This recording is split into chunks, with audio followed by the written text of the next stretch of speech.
Welcome.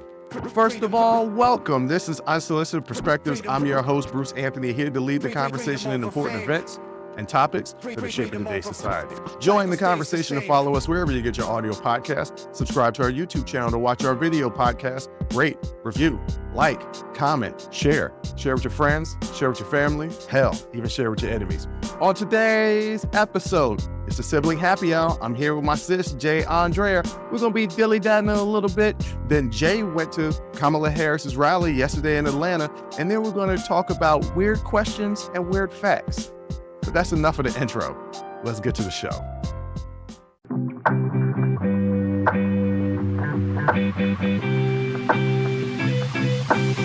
What up, sis? What up, Bretta? I can call it. Apparently, I saw the rundown and it had big letters. I can call it. Oh, yeah, I can call it. Normally I say I can't call it, and you called me out last week saying, well, you can call it. And I was like, okay, I guess I can call it. Yeah. My feet hurt. Okay. Sure. I know I've always had plantar fasciitis, and it comes on every now and then. If y'all don't know what that is, basically is your feet hurt. Yeah. Okay, and it's not much. Honestly, it's basically your feet hurt. Yeah, that's basically what it is. It's not much that you could do about it. And it's increasingly bad the older that I get. Now I'm taking off some weight, and I'm thinking that's helping. It does not help that I got tennis shoes that basically have no more soles to them. And those I use as my walking shoes. I probably should get better shoes, but my feet hurt.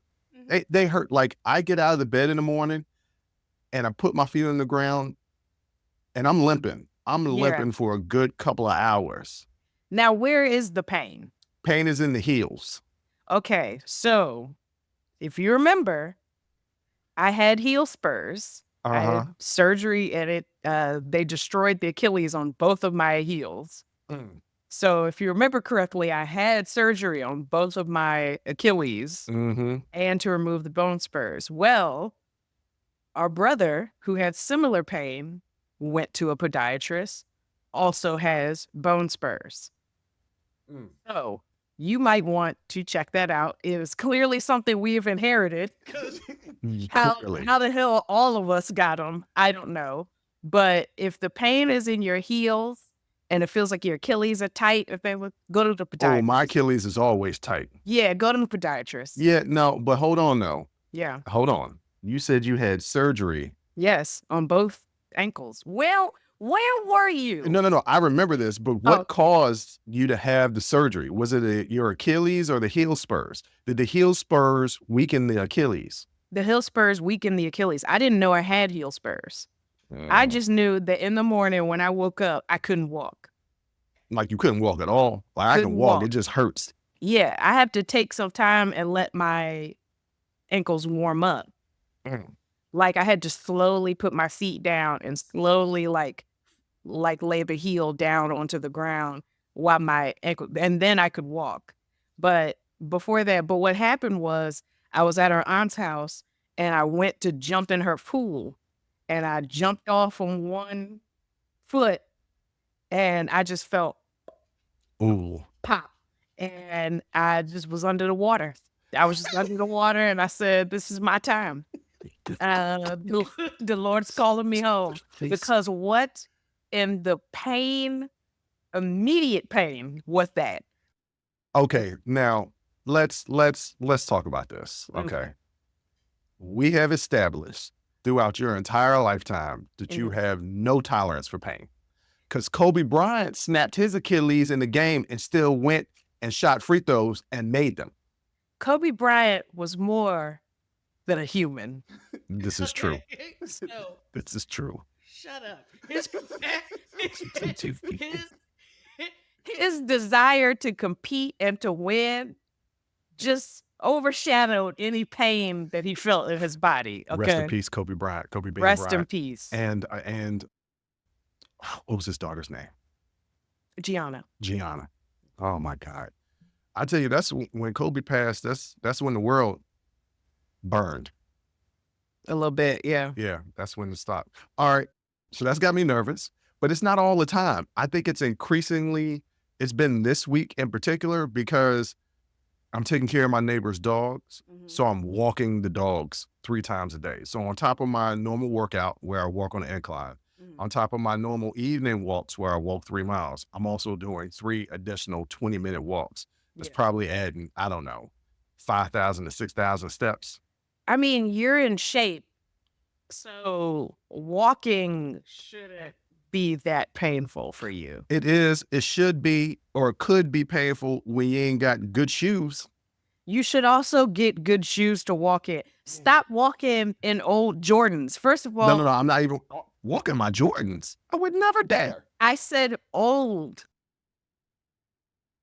Jordans are old now, but none of them are worn. So that's what you mean by old. Like, you don't have walking shoes. You better get you some. I got the walking shoes. The soles, they're my Adidas. I can't walk in my Pumas. My Pumas are strictly for running. Listen, and let me tell you, no, can't walk in the Pumas. We are getting older, which means New Balance and Asics. No, well, I'll get some Asics. I'm not getting no New Balance because New Balance is too much of a DC thing, and I hate it. Listen, they're good shoes.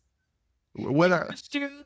And they give you good arch support. I'm gonna get them Hokas. What's the Hokas? The Hokas too. I think I have a pair of Hokas also. So yes, they are incredibly ugly, but guess what? They feel amazing walking in them. So yeah, you gotta listen. We getting up there. We gotta start taking care of our feet. Who are you telling? Or you go ahead and sit down in a chair with wheels on it. Somebody said to me the other day that we were talking and I had seen something on their Instagram stories. And I guess I forgot that I seen something on Instagram stories and they had gone away on a trip and I thought it was vacation. And they were like, no, it was a work trip. Like I was at like a work convention. And I was like, oh yeah, I did see something about your company. And he started busting out laughing. And I was like, I didn't think what I said was that funny. Like he was hysterically laughing, like losing breath. Yeah. So I didn't think what I said was that funny. He's like, it's just the way you said it. And you said it like an old man. It's weird looking at you and hearing old man stuff come out. And I was like, well, hell, I am 44. Listen, one of my nieces hit me, or her birthday is tomorrow. And she wanted a cute outfit for school. And I said, I can't order nothing to get here by Monday. I said, we gonna have to go to the mall? Like, and I just started thinking about the amount of walking, going in and out of stores. You know, last time I did that, I was her age. Like, I was a teenager. Like, I can't remember the last time I had to walk around the mall. And I'm like, well, I got to get my shoes with the rubber soles. And Now, I did go to the mall probably about a year ago. Okay. Because I had to get some clothes. Okay. Oh, no. Wow, it might have been 2 years ago. It might have been 3 years ago. But like there's a giant mall that's not that far from me. Yeah. And you like go there and a lot of times I have to try on clothes because something may seem like it will fit, but don't fit because I got a weird shaped body sometimes. It's true. It's not true. It is true. How you gonna have big shoulders, a big chest, a small waist, big hips, a big booty, skinny calves? Just the mechanisms that go on in my body is just like, how is this possible? That's probably the reason why my feet hurt. It might could be, but you know, a simple x-ray will tell you if you got bone spurs or not. Yeah, well, all right. Let's go into the doctor and I guess, okay, I'm getting older. Yeah. Another sign that I don't like of me getting older is, you know, during the summertime, I get darker. You know what I'm saying? I get that nice dark caramel complexion. I love it. Yeah. It's starting to get cold outside. Yes. And like the color in my skin is dissolving at a faster pace than it normally does. And it feels like I'm lighter than I normally am. To what I call the winter whites. They don't wear white after Labor Day, but you can't help it when it's your skin.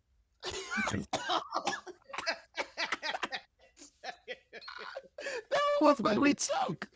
I get so pale. Yeah. Starting in October. It's not fair. It's not fair. And I stay pale until a good April, May. Yeah. I mean, the melanin, it's not activated. It's dormant. And the crazy thing is, you're down south. Like, your winters don't get that wintry. It's chilly. Well, it's chilly to me because I've been here now almost 10 years. So I've become acclimated to the weather down here. And no, as soon as it dropped to about 65, I'm like, whoosh, it's cold. Like, and then I had a giant jacket on, a big like winter coat on when I was walking the dogs. And my neighbor was like, it's not that cold. He's out there in a hoodie. And he's like, it's not that cold. And I mean, I had hood up, zipped all the way up. I'm like, I'm freezing. I turned the heat on and I tried not to. I said, I'm not going to turn this heat on until December. I turned the heat on. You ain't got no choice because you got them hardwood floors. Yes, it's cold in here. Yeah, it's cold. It gets cold. But check this out, though. You know, I'm in D.C. Yeah. And we're at that time of year where there are 17 different seasons in a day for D.C. Yes. I woke up this morning to go walk those. That on the rally, at the rally. Okay. Yes. I woke up this morning to go walk the dogs. It was 8 o'clock. 43 degrees. I had on a winter coat. Yeah. Okay. By the time I went to go do my morning walk around 10, it's about 54 degrees. I'm like, okay, I could just go out here in the sweatshirt. By the time I finished my walk by 11, I'm like, ooh, I'm starting to sweat a little bit in this sweatshirt. But then I get out the shower and I'm cold again. So that's the reason why I got a sweatshirt on now. Yeah. By this afternoon, I think it's going to hit 70. Yeah. And then in the evening again, it's going to drop down to 40. Yeah. I hate it here sometimes. Yeah, that's Atlanta. That's Atlanta. Okay. It doesn't. It's also, I feel like that's got something to do with climate change. I don't know what, but I feel like something's in there. The rising of the temperatures, yes. But my age has to deal with the fact that I'm cold all the damn time. Yes. Okay. My iron's low. I just told you I had to get my iron back up because I hadn't been eating red meat. And I was like, why is my facial hair thinning? Why am I not losing weight? Why am I so damn tired? Because I was iron deficient. My iron was on 0. Yes. Because I don't eat no beans. All I eat is spinach. I don't eat no beans. I don't eat vegetables either. I'm an adult, which means I can do what I want. And that involves eating vegetables, except for spinach. I will eat spinach. That's one of the best vegetables that you can eat. But the other day I made a ribeye, even though half of it I gave to the dogs, but the other half I did eat. So I thought that warmed me up a little bit. Now, one half of one ribeye one time is not enough to raise my iron levels. Well, there are my house. Well, there are reasons why the older we get, the colder we become. Is it the iron? I got a whole list. A list. I'm about to inform the people out here. Ladies and gentlemen, when you get older, you get colder. And these are the reason why. Thinner skin. Skin becomes thinner and less elastic, which reduces its ability to retain heat. Oh. Decreased fat layer. Now, I know some of y'all out there have been like, I don't know what the hell the decreased fat layer is because my ass is still gaining weight. Well, sort of. It's the layer of fat underneath the skin that thins out, leading to less insulation. You got to get that fat under the skin. You got to get. Also, slower metabolism. Yeah. The metabolic rate slows down, producing less heat. I know about that because I'm constantly trying to increase my metabolism. Yes. So I can burn this fat. Your metabolism and your motabolism. No, my motabolism. Okay. And then there also could be circulation issues. Blood flow can become less efficient, making it harder to keep extremities warm. Yes. So because I'll tell you, I have to have socks on. My hands and feet are constantly cold. So I need a sweatshirt so that I can put my hands in the little kangaroo pouch. And I have to have socks on. I am one of those crazy people that sleeps in socks. I know some of y'all are like, no, first thing I got to do is kick them socks off.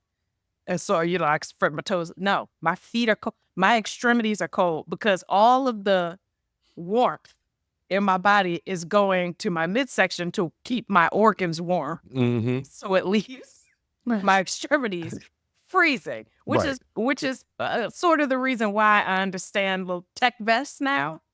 Because before I never understood why people, where it's like the down vest, like the North Face. People used to just wear just the vest, and I was like, why is it?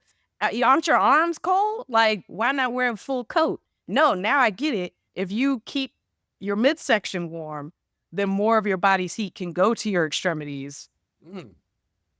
So you don't need a full coat. You can keep your arms free. I get it now because I had a vest. I got vests. I got them. You wear them. Well, I do. Wear them around the house. Well, no, not gonna do that. I'm not gonna wear no puffy ass vest around my house. I do wear socks all the time, but that's just because I don't like my feet getting dirty. Also that. I can't stand feeling crumbs on my feet. Look, let me tell you something. Crumbs or dirt or anything. It seems like no matter how much I clean these floors, it's always going to be something. Yes. Mine is dog hair. Oh, yeah. I sweep every day. My Roomba is not working and it's literally driving me insane. So I have to sweep every day.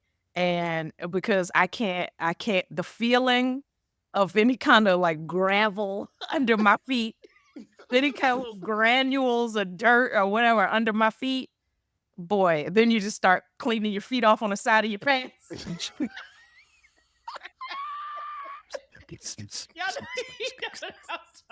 I know. I think you're the only one that do that. Well, that's gonna dirty up my pants. No, I got to wipe the bottom of my feet off. Yeah, you can do it with your hand. I do it with my hand. With my hand? Yeah. Well, see, that's an old basketball thing, right? Like when you would clean the bottom of your shoe when you was playing the game, you would wipe it with your hand because we was just nasty like that. Now that I think about it, that was probably it's disgusting. Yeah, it was absolutely disgusting. Things on the bottom of sneakers. But I do remember you doing that. You'd be on the court, you'd be wiping the bottom of your sneakers out with your hand. Yeah.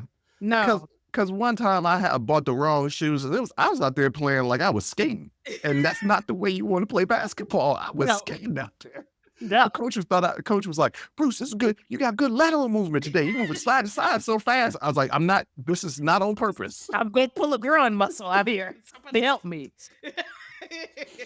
Also, I wear socks to bed when I want to like super moisturize my feet. So I'll do the aquaphor.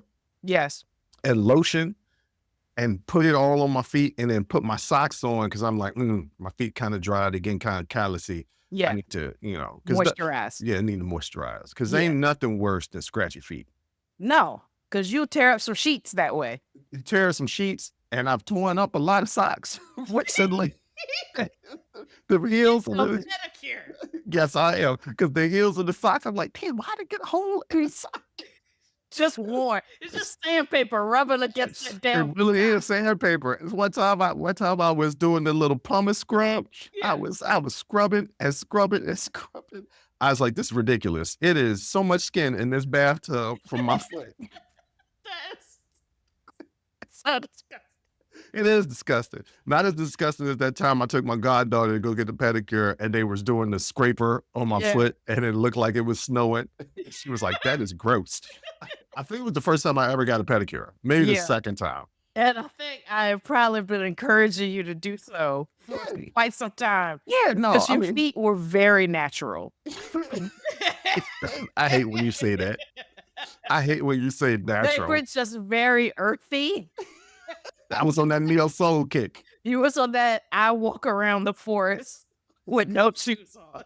I never do that because you ever step on a pebble in the house, like a little rock in the house when you don't have socks on or something like that. Yeah, that's one of the worst pains in the world. Well, I used to do this back when we was country ass children growing up in the South. I would be out with no socks and shoes on, and then our grandfather told me I get worms in my feet, and now it's like my feet are covered because I can't.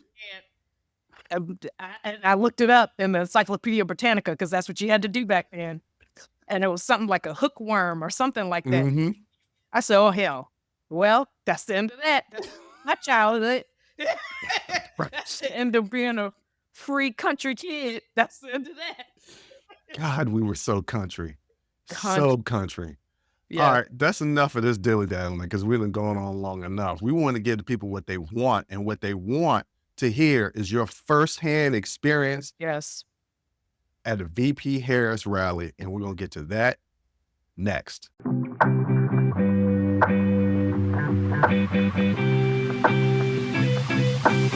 All right, sis, you went to a rally yesterday. I did. So I was our correspondent on the ground. No, That's I didn't right. talk to nobody, but no, I did. But no, it was amazing. It wasn't my first rally. My first rally, I was actually when I was in college, University of Maryland, go Turks. And it was Ben Cardin was running for Senate. I'm gonna age myself. I don't even know who that is. It was an old white dude, glasses, and it was him and Barbara Mikulski, and they were our senators in Maryland, and it was a long time ago. It was the early 2000s. Okay. And so he was just outside of Stamp Student Union, and they were talking about the issues and trying to get out the vote so we can get them into the Senate. And they had someone stumping for them. This young black dude, unknown senator from Illinois with a weird name who I'd never heard of before. And I was standing right next to him, and I was like, oh, that's cool. And I bypassed him so I could shake Ben Cardin and Barbara Mikulski's hand. And the next time I saw this young gentleman, this young senator from Illinois, he was running for president. Yo, I've never heard this story before. Yes, I actually stood right next to Barack Obama. What? I've never heard this story before. Completely, because I forgot about it, honestly, and completely bypassed him because I didn't know who this man was. This was before his DNC speech. And completely bypassed him so that I could shake the hands of our future senators. This had to be 02 then. It was yes. Yeah. Oh, no, I graduated in 02. This was 04? Yeah, because that's when he gave, it must have, okay, all right, yes, because that's when he gave the speech then. It was like right after. Like, it was like right after. And I'm like, hey. I kind of remember that dude. And then when I realized that it was the same guy, I was like, oh, that's cool. Yeah, I just saw him at school. That's the brother from in front of the Stamp Student Union. Yeah, he was standing in front of Stamp Student Union. He was cool. He was very engaging. I enjoyed listening to him speak. He was a great orator. And then next time he came back to campus, I think he was at Coalfield House, and there was no way I was even getting close. So, yeah. But so it was not my first rally. Barack Obama and actually Ben Cardin was my first rallies. But this is my first rally. Cardin, not Carson. Cardin. I said Cardin. Did I say Carson? No, you didn't say Carson. I'm just pointing it out there because Ben was at Johns Hopkins, but we're not talking about Carson. You said it was Cardin. Ben Cardin, yes. Yeah, okay. And Barbara Mikulski, and they did end up being our senators. But this is my first rally in a while because, I mean, well, whose rally would I have gone to? I don't know. I guess Joey Beans. I'm sure. Yeah, Joey. That's Joe Biden, ladies and gentlemen. By the way, I call him Joey Beans because me and him on a first name. I used to call him $1 Million Joe, but now I call him $1 Billion Joe because he's got that megawatt smile, and it's just like, man, he just looks like $1 million. But this was my first rally in a while. I was not prepared for just how many people were there. Where was it? This was at Lakewood Amphitheater. Okay. In West End, so it was in southwest of Atlanta, and it's huge amphitheater. I think it's like the Live Nation runs it and stuff like that. So it's huge, and I mean thousands and thousands. I can't even tell. I'm not good at like estimating how many people were there. To me, it looked like 1 million people, but it was probably closer to maybe like 20, 30,000. I don't know. Honestly, I don't know. It could have been 5,000. I don't know. You have no concept I have of how many. no Okay, I concept got of it. it at all. But I do know it was thousands and thousands of people. And just the energy, it was absolutely electric. So I got there. Some people had been there since like 11 a.m. But by the time I got the email letting me know the venue, because they don't let you know the venue ahead of time, I actually Okay. found out on Instagram where the venue was. A friend let me know Okay. before I even got the email. Why? Oh, I guess they wouldn't do that for, For security reasons. security Yeah, reasons, they yeah. don't want the venue to get out too early for security reasons. So yeah, you're going through and Secret Service is there, and it's very nerve-wracking because when you're going through the security, I mean, they're checking. They're looking at your phone, checking it. They're going through people's wallets, like making sure you ain't got nothing. Even the tiniest slow weapon, they gonna find it. Okay. And so I was filling my pockets. I was like, what if I accidentally have a gun? Like, I don't know. Talking about why you go accidentally have a gun, but it's the same dumb logic. Yes. Like when I'm at the airport and they got Yes. the dogs looking for drugs, and I was like, I'm a kingpin. They gonna catch me. I'm like, I Right. ain't touched a drug. What if I got a key on me? What if I got 2 keys on me right now? What am I gonna do? So you're in this gigantic line. Everybody's fired up.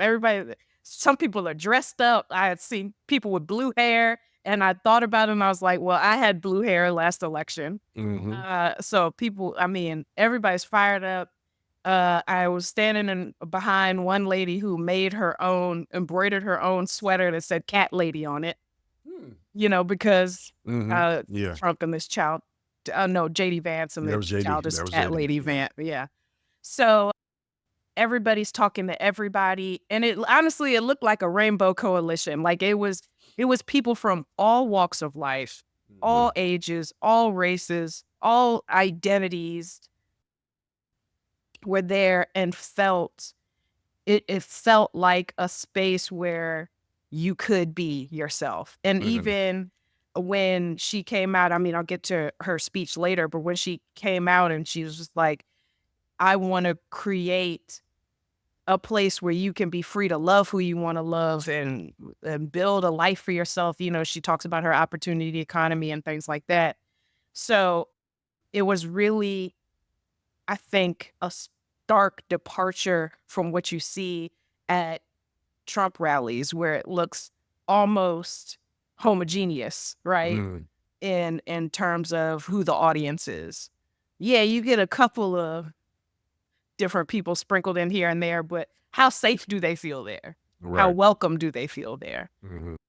Whereas this was everybody. It was just everybody from all walks of life, and all talking in line and talking to each other and giving their opinions about this political topic or that political topic. So it was really interesting to watch. So you get in, and I said, okay, concessions here. She's probably not going to come on till much later because she was just in Detroit that afternoon. She was in Detroit, got on Air Force Two.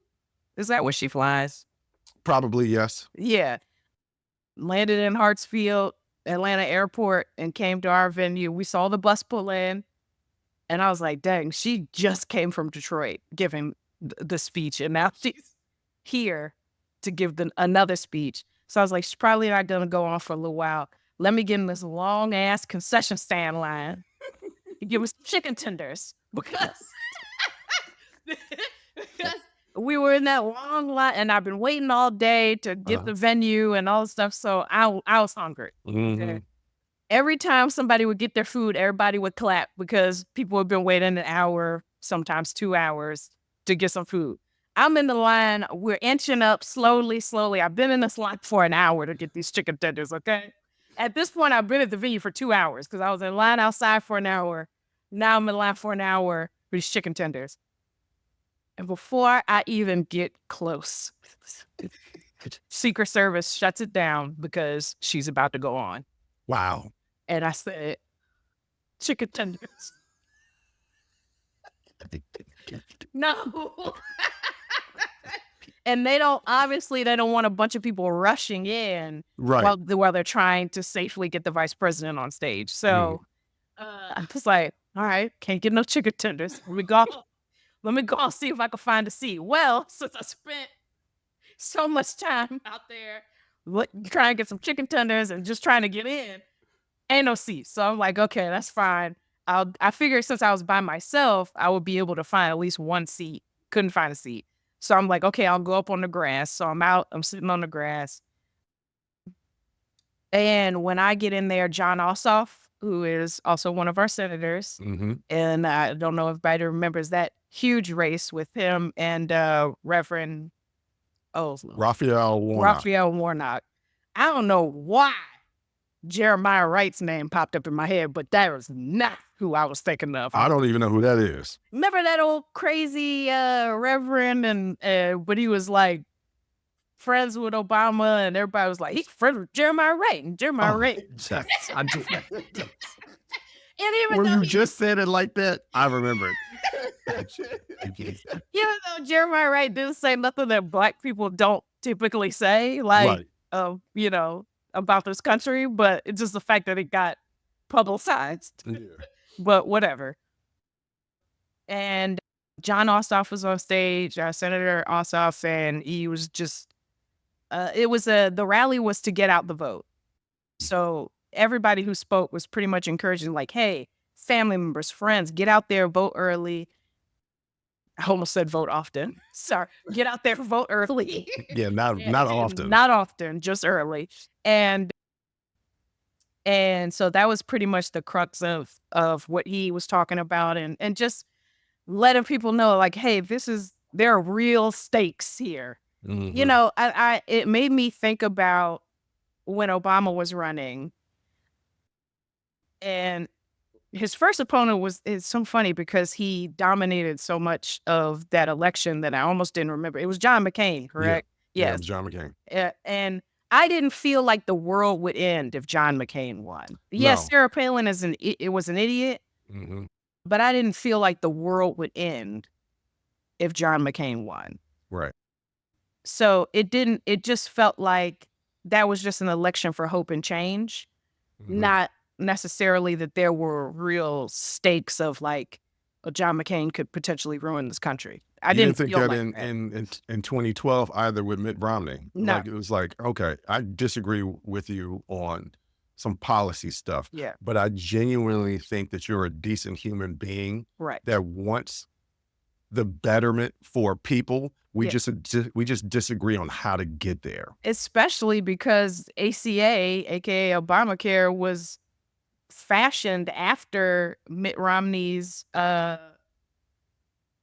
healthcare initiatives in Massachusetts. Utah. Utah? Yeah, isn't he a Utah senator? No, I'm not thinking about Mitt Romney. Sorry. It was another Republican. Out of Massachusetts? Oh, God. I can't remember it, but I know somebody will correct me. Oh, they definitely will. Yeah, that definitely. It was actually. Right. And you don't have to say it like that. I'm asking you to correct me. Please. Yeah. So it's fine. But you were saying, like, we didn't feel in 08 and 12. Yeah. Like it was the end of the world. And I'm going to even say in 2016, we still didn't feel it.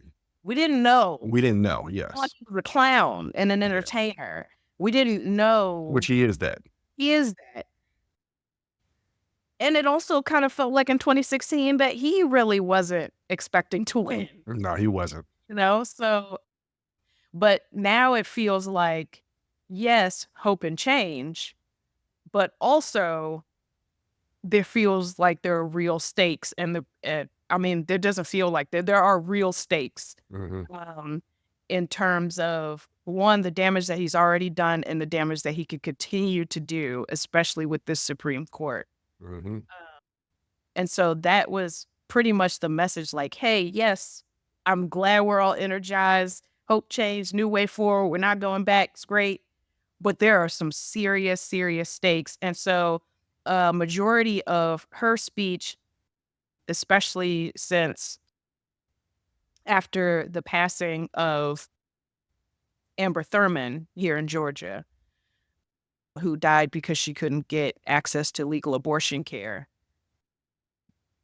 The message was all about abortion access and rights. So when she came and spoke, she played a clip. I have seen this clip before because I follow her so religiously, but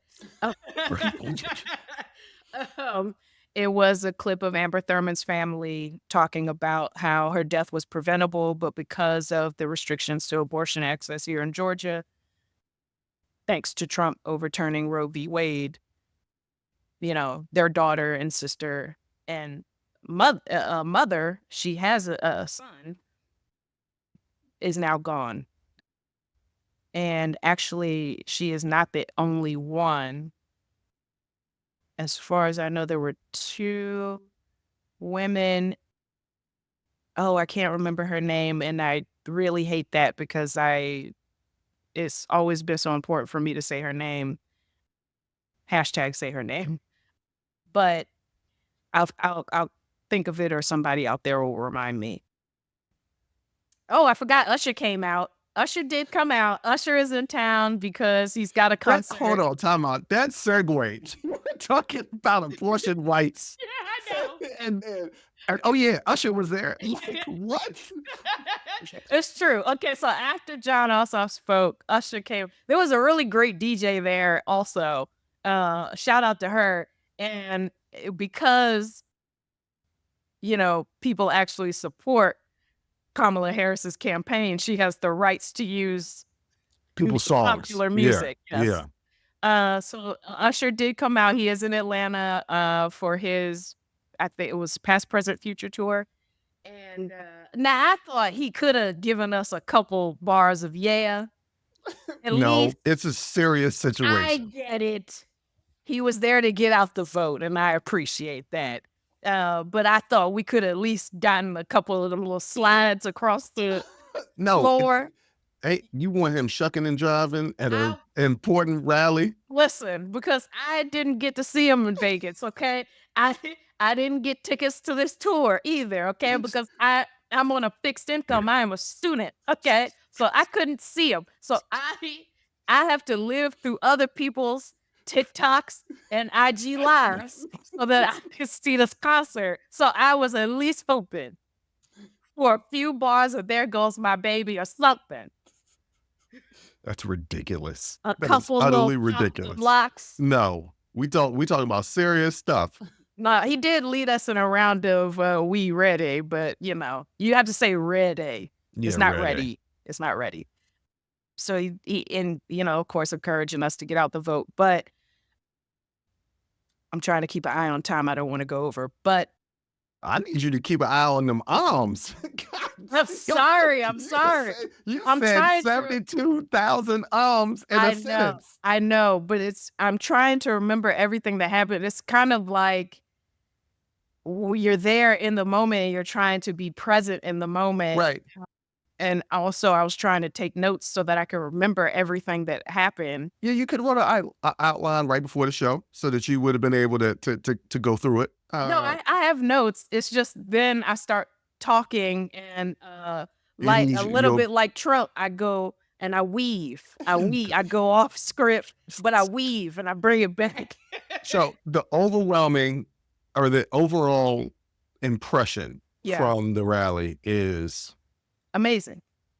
People down here in Georgia, we are energized and we're ready, and people are knocking doors and phone banking and doing everything they can to get out the vote. And shout out also to the judges down here who are striking down a lot of these pro-Trump voting restrictions or voting laws that they're trying to pass down here, the hand counting and all of that stuff. So we do have judges that are striking those things down and trying to make it easier for us to vote. And so far, I mean, Georgia is breaking early voting records. We have had over 1 million people vote early so far.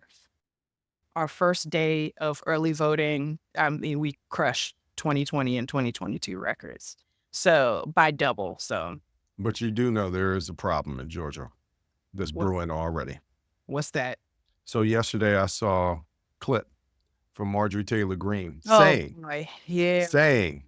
that there have been early voting irregularities with Dominion. And Dominion has come out and said, hey, look, we watching y'all. Yes. Y'all coming out saying some ill stuff. We're going to go on that lawsuit tear again. We've already gotten the ducats from last time. So Marjorie Taylor Greene is already saying, well, she tried to click for Donald Trump and it switched over to Harris. No, it didn't. And she tried several times to switch over to Harris. They are Republicans are gearing up to contest everything. Yes. November 5th, even with slow counting, I don't remember when Joe Biden was finally announced as president. I think it was a week later. I think it's going to be even longer this time. There's going to be so much contesting of votes, lawsuits. This is going to be ugly. Everybody's like, ooh, November 5th, everything will be over. Wrong. No. Wrong. Things will be over until over last time. No, things will not be over until the January 6th, 7th, whenever they certify, and the 15th is, I think, when the president is sworn in, sometime around that time. And that's if Kamala is elected.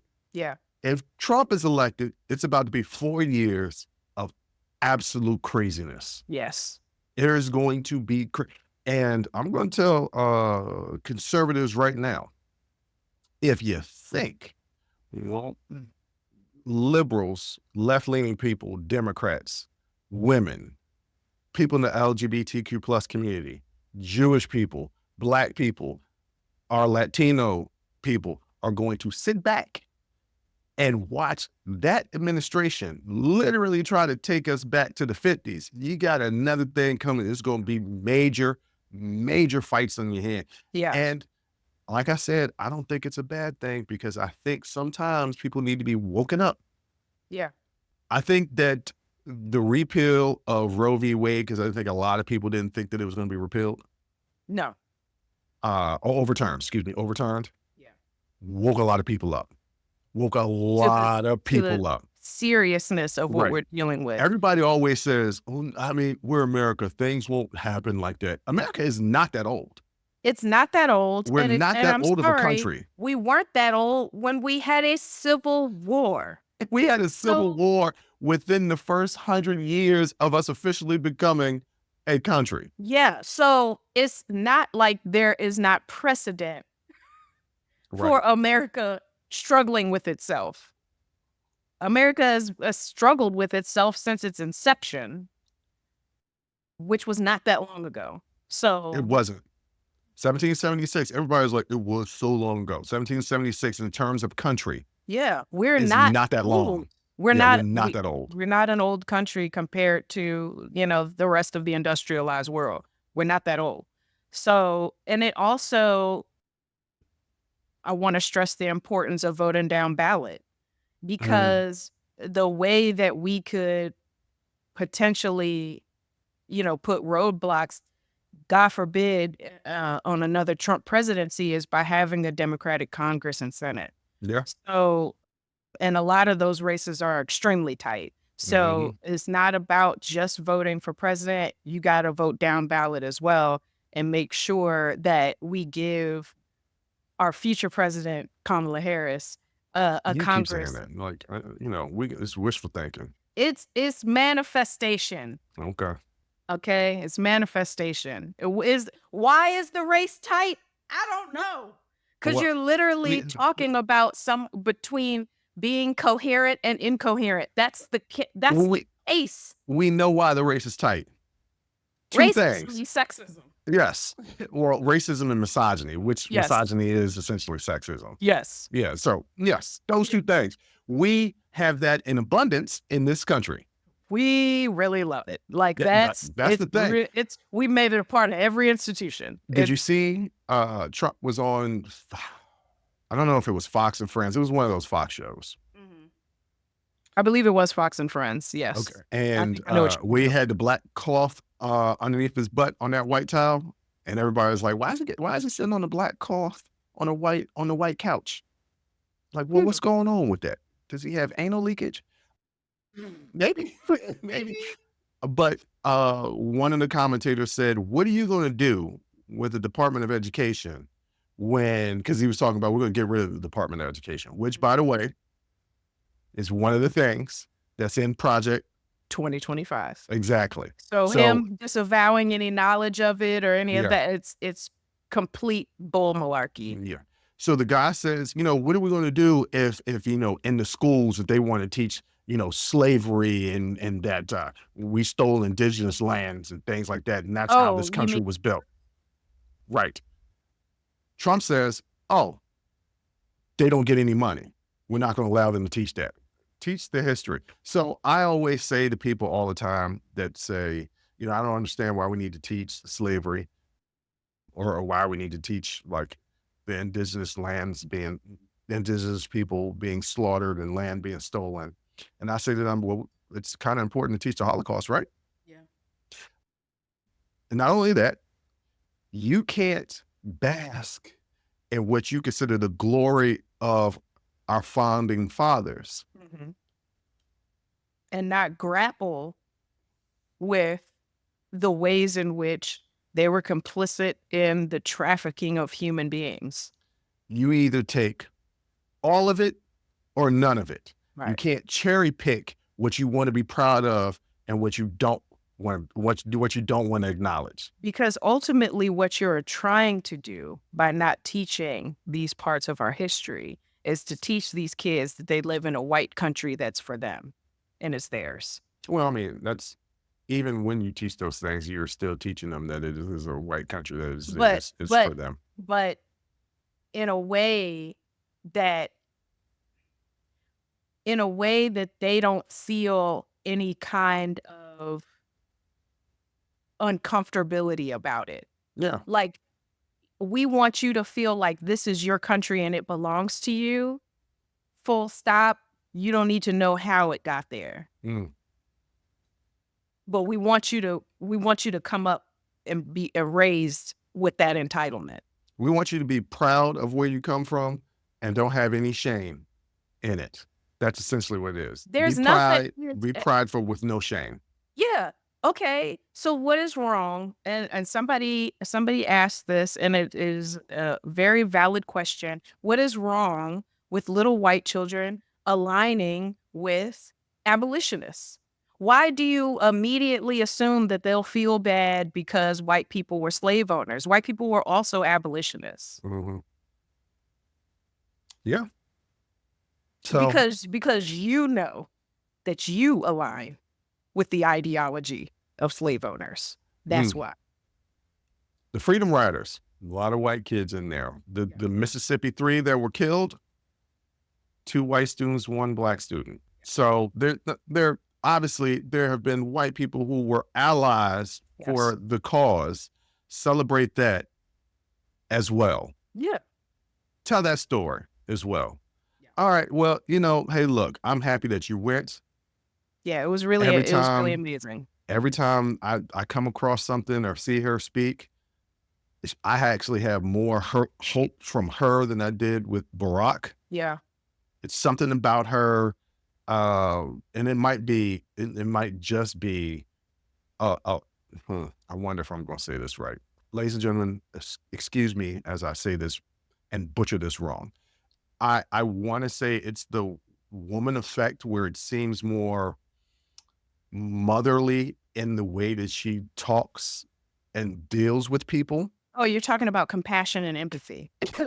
Yeah, I mean, not to say Barack didn't have that, but it's something about it coming from a woman. Yes, who can come to you, embrace you, and be like, it's gonna be okay. Like, we're gonna be okay. I understand what you're feeling, and I understand what you're going through, and I've been there, and we're gonna be okay. I get that from her. Yeah. And did not get that from Hillary. So it's something specifically about her that I get that from. And maybe because she reminds me of family members. That could be it. Yeah, it's be a black woman. Yeah, I guess that's what it is. But I'm glad that you're hopeful.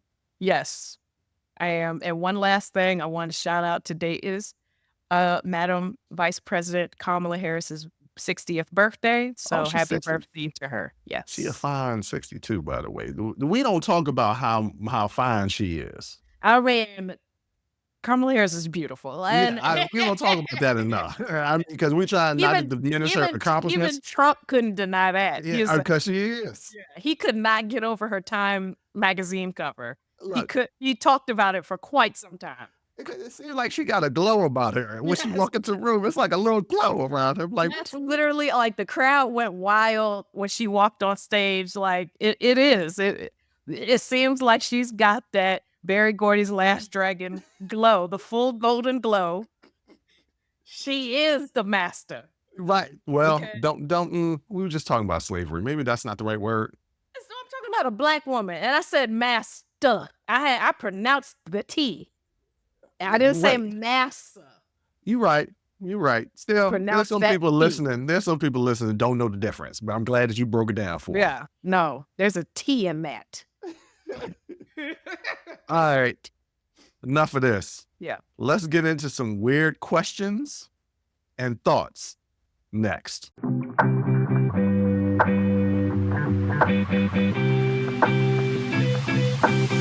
All right, Jay, you just made a little comment off air, and I was like, did you read these questions? And you said, yes, and they obviously came from you. But what does that even mean? Because if it's anything about some sort of hygiene or cleanliness, I know that it's coming from you. Oh, okay. Well, I think I'm teaching some people some things. Okay. This all stemmed from one of my friends came to visit me, and we had a conversation about bathrooms. Yeah. And the reason why is because I was saying to her when she goes into my bathroom, because I got a bidet and you have a bidet as well, and you have to let people know, hey, the bidet handle is on the bottom. Yeah. The flusher is on the top. Yeah. Don't confuse the two because you'll squirt water on yourself. You're going to squirt water on yourself.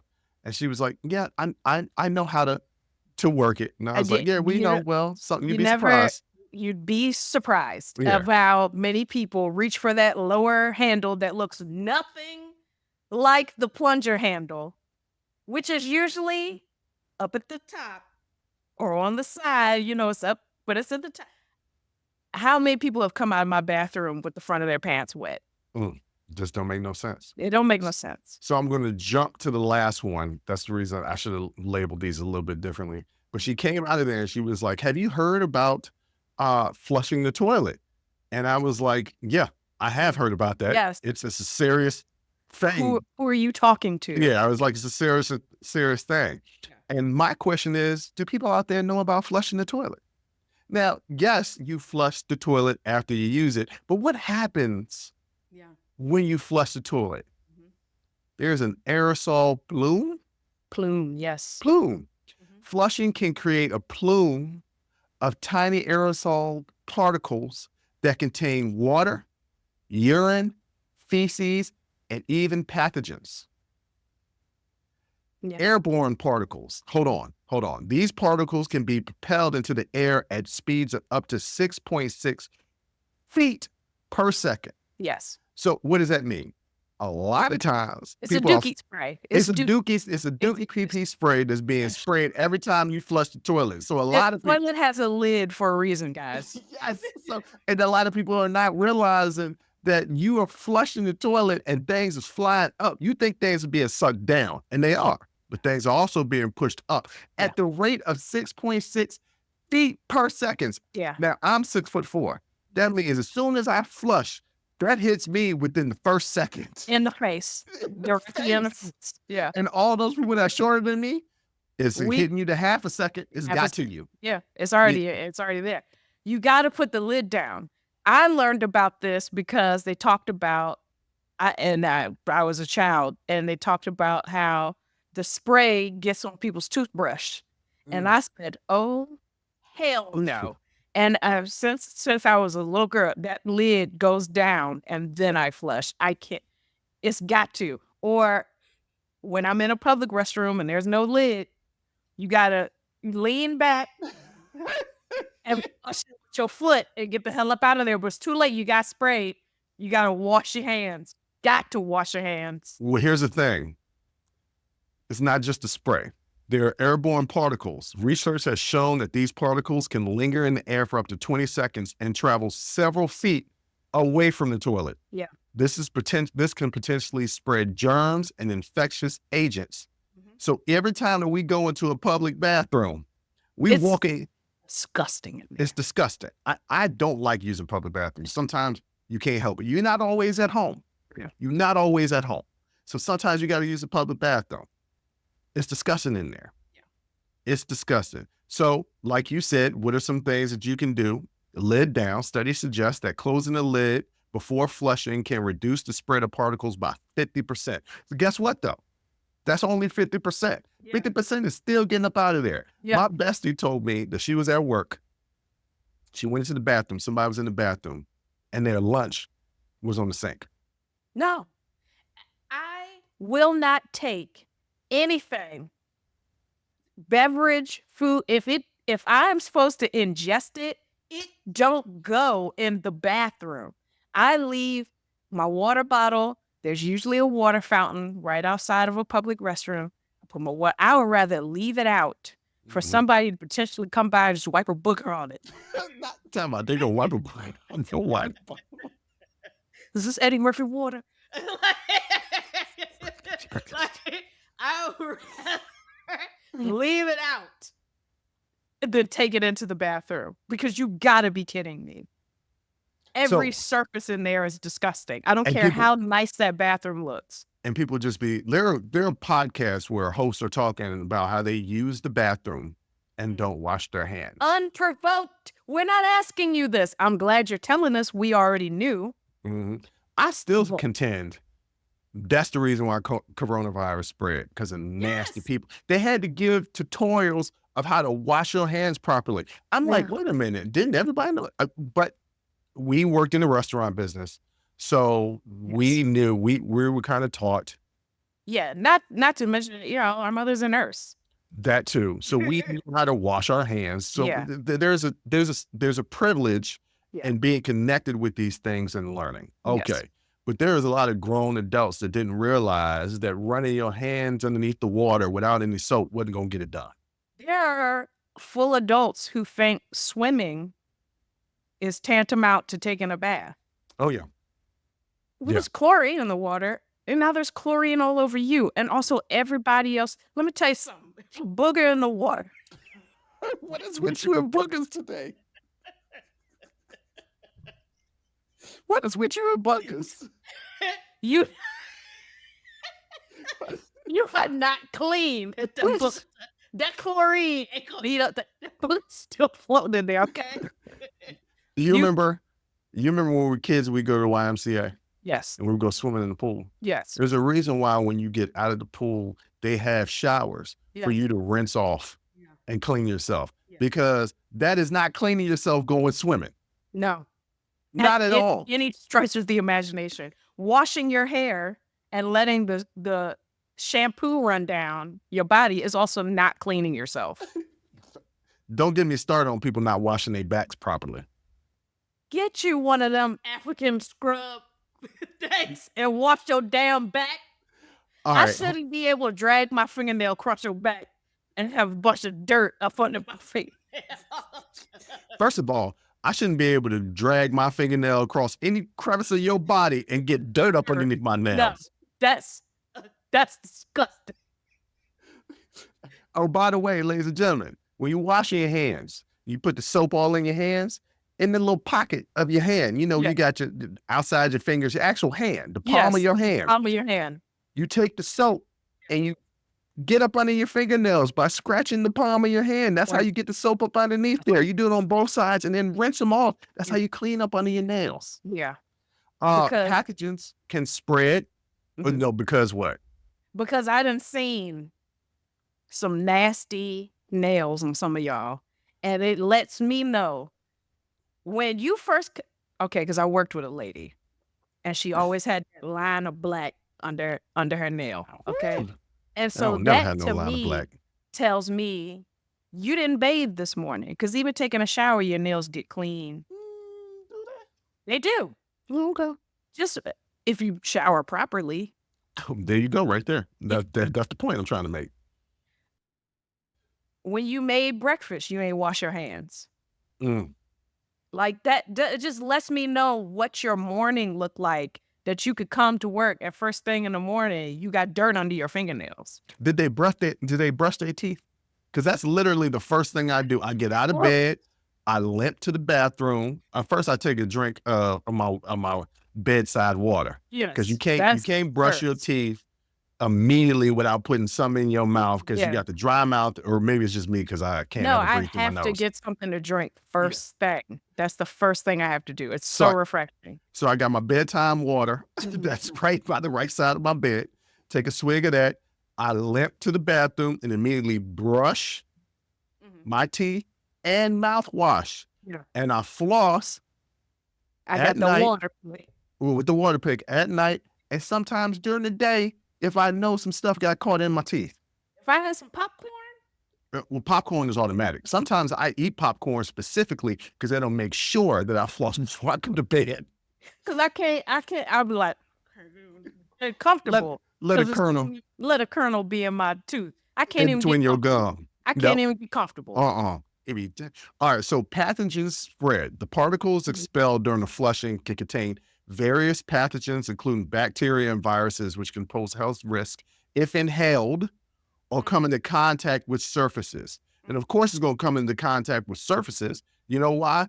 Because in most bathrooms, you got a sink and a tub or shower that's right next to it. Yeah.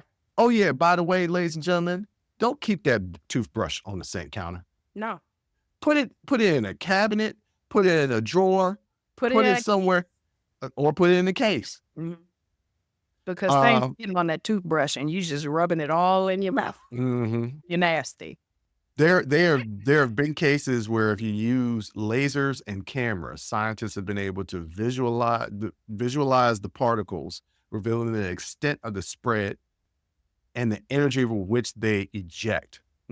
Basically, flushing your toilet without that toilet seat down, you spread it. And I don't know who told me about this the other day, or maybe it was a Larry David Kirby enthusiasm, and some men out here are going to question my masculinity. Do it to my face. I dare you. Yeah. I like peeing sitting down now. That's not unusual. A lot of guys have told me that. So the splashback, I didn't realize how much the splashback is. Yeah. And it's astronomical, right? Like, it's not astronomical. But there's pee on you. There's pee on you no matter what you do. Yes. Right? And I was just like, it's easier for me, especially in the middle of the night when I got to go pee, to just go ahead and sit down and pee. Yeah.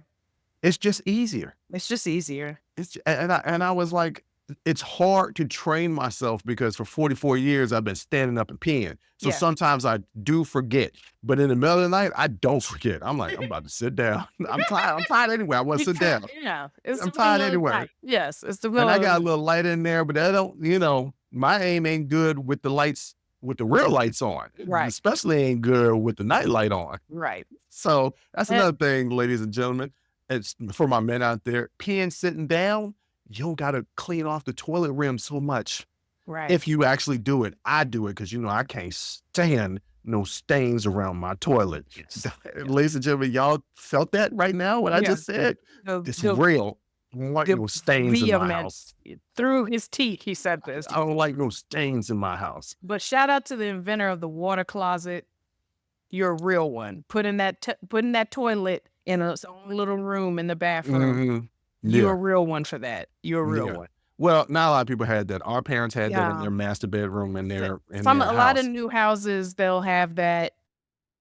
But whoever has said, why don't we put the toilet in its own little room?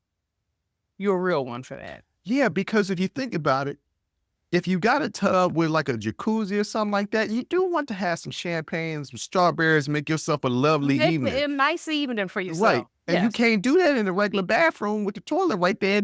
No, you're looking at it. It's in your field of vision, and then you think about the plume. That plume. Ladies and gentlemen, plume. The aerosol plume. But I also had two other weird questions. Okay. First one, how often are you washing your rags and towels in the kitchen that you use in the kitchen?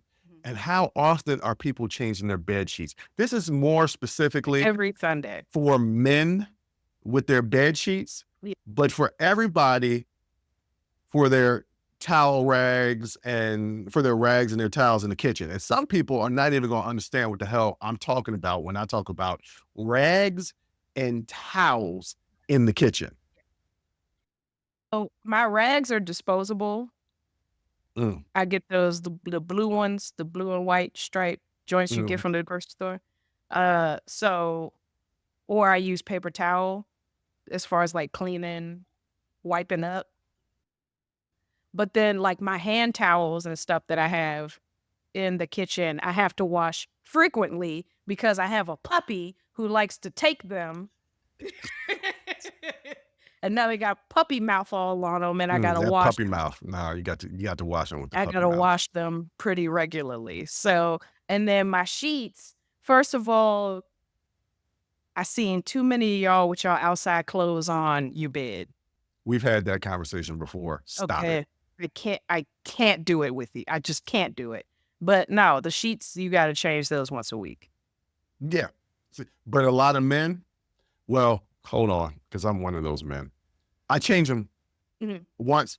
I might let it go 2 weeks, but the only reason that I would do that is typically it's like my place tends to be very cold, and because it's cold, I'm not sweating, and I shower before I get into bed. So it tends to be, clean sheets. Yeah. But I also only have one set of bed sheets. Oh, all right. But at least they match though, because for the longest time in my 20s, I had bed sheets that did not match. It'd be a pink fitted sheet with a blue bed sheet with a teal comforter and pillowcases that didn't match. There's a whole ambiance that's in my bedroom, but I got one pair of bed sheets. So matter of fact, today, because I'm doing laundry, cleaning, doing bed sheets. So I do that, but I know a lot of men out here being real trifling. Yeah. It's like they don't think about that. Like, you got to wash some sheets, man. It's funky. Wash some sheets. You really do. Because I sweat in my sleep. Because I sleep with a down comforter year round. I mean, I do too, but the air conditioner is almost always on. I don't get, because of my HVAC system, I don't get air conditioning in my room. And so I have like an external thing in the window or whatever. But sometimes I don't turn that on because it's expensive. Right. I mean, hey, things cost. Sometimes it's the choice between spending money or sweating. Right. Sometimes you just got sweat. You just got sweat. And just take the shower in the morning, and that's the best you could do. But yeah. So, ladies and gentlemen, the reason why I bring up these weird questions and thoughts is because I'm hearing a lot of people ain't really taking care of themselves out there like they should be. And I just want to enlighten you, because I'm going to tell you right now, you come around me and you tell me these things, the older I'm getting, I have less control over my facial expressions. And I'm going to tell you to your face through my facial expression that you're nasty as hell. Yeah. And I don't want nothing to do with you. And for women out there, let me tell you something. I'm using the bathroom at your house for women that I'm dating. And if I see the back of that toilet is dirty, the back of the toilet. If I see anything dirty just from the visible part of the toilet, I'm done. Yeah. A young woman one time was over my house, used the bathroom. I saw a little stain afterwards. I guess she ain't think to flush several times. That was the last time she was ever over my house. She was a lovely young woman. But I'm like, you ain't even check. You didn't even look behind you? You close the lid. Yeah. You flush it. Yeah. Let it wait for a little bit. Open the lid to see if, you got to flush it again. I know it's time consuming, but I'm not that important that you need to see me. I'm not that important that you need to see me every second. Like, make sure, because I'm sorry. Look, let me tell you something. This is who I am. I'm very particular. So women out there, y'all might want to be nasty if you want to. Don't be nasty around me, because I'm going to let you know. Well, and I'm going to judge you too. I try not to judge people, but I'm going to judge you. That's your favorite thing to do. I try not to. No, you don't. Not very hard. No, that's not true. I try not to judge people. It's all your face. All the time, and I'm trying to, I can't control it no more. I'm going to tell you, I'm going to let you know. If you say something stupid, if you musty, if you said, if you do something stupid, like, I'm going to let you know. Yeah. In one way or another. So again, you don't try very hard. Well, whatever. I'm 44 years old. This is the life I decided to live. Jay, what do you want to tell the people out there? Happy birthday, Madam Vice President, and get out and vote. So important to get out and vote. We're going to see. We are going to see. I don't know, ladies and gentlemen. I have hope, but not a whole bunch. That's just real. But on that note, thank you for listening. Thank you for watching. And until next time, as always, that was a hell of a show.